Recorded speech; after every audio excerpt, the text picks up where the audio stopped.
অবিশ্বাস্যভাবে ইংল্যান্ডকে কাটিয়ে চরম নাটকীয়ভাবে ম্যাচ জিতল আফগানিস্তান। আর এই ম্যাচ জিতে সরাসরি সেমিফাইনালে উঠল তারা। চ্যাম্পিয়ন্স ট্রফিতে গ্রুপ পর্বের ম্যাচে ইংল্যান্ডের বিপক্ষে আগে ব্যাট করতে নেমে 7 উইকেট হারিয়ে 325 রানের পুঁজি দাঁড় করায় আফগানরা। অনবদ্য এক সেঞ্চুরি হাঁকিয়েছেন ইব্রাহিম। লাহোরের গাদ্দাফি স্টেডিয়ামে টসে জিতে আগে ব্যাট করার সিদ্ধান্ত নেয় আফগানিস্তান। ব্যাটিংয়ে নেমে শুরুতেই ধাক্কা খেয়েছে 2 উইকেট হারিয়ে। এরপর দলের বাকি ব্যাটাররা অবিশ্বাস্য ব্যাটিং করে, যার ফলে 325 রানের টার্গেট ছুড়ে দেয় ইংল্যান্ডকে। দর্শক, খবরের বিস্তারিত জানুন পুরো প্রতিবেদনে।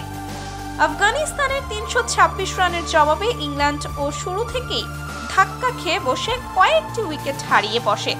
এরপর জু রুট ও জস বাটলার তার দায়িত্ব নিয়ে দেখে শুনে ব্যাটিং করতে থাকেন, কিন্তু তাদের জুটি ভাঙলে একটু চাপেই পড়ে যায় ইংল্যান্ড।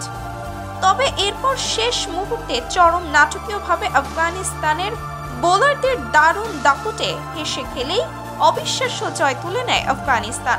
তো দর্শক, আপনাদের কাছে আজকের ম্যাচে দুই দলের পারফর্ম কেমন লেগেছে তা জানিয়ে দিন আমাদের ভিডিওর কমেন্ট বক্সে। ধন্যবাদ।